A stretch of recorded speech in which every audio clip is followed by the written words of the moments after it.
सबैजनालाई नमस्कार।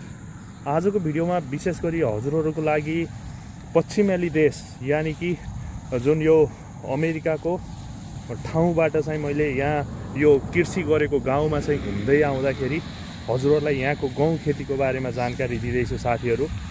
र यति धेरै हेक्टरमा गहुँ लगाइएको छ, हजुरहरूले हेर्न सक्नुहुन्छ। कुनै कतैतिर जस्तो हाम्रोतिर मेडी भएको जस्तो मेडीहरू त्यस्तो केही पनि छैन, सबै मसिनबाट चाहिँ लगाइदो रहेछ यहाँनिर।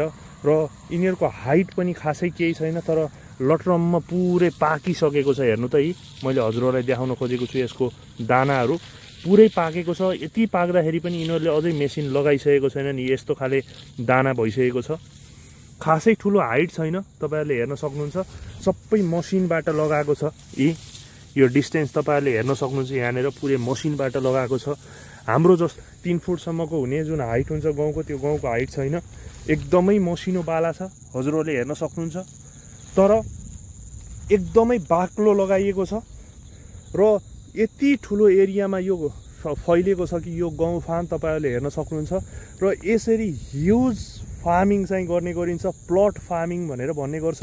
र यसलाई इरिगेसन गर्नको लागि छुट्टै यसमाथिबाट सरर मेसिनबाट इरिगेसन गरेको पनि देखिन्छ। र यो ठ्याक्कै मैले हजुरहरूलाई यो गहुँ पाक्न लागेको बेलामा चाहिँ हजुरहरूको लागि यो चिज देखाउन पाएँ मैले। हेर्न सक्नुहुन्छ यी कति ठुलो तरिकाबाट गरिएको छ। र यहाँ चाहिँ खास मेन उद्देश्य के भन्दाखेरि यहाँको एग्रिकल्चरल टेक्नोलोजी कस्तो छ, के छ भनेर त्यो सिक्नको लागि चाहिँ म यहाँ आएको थिएँ।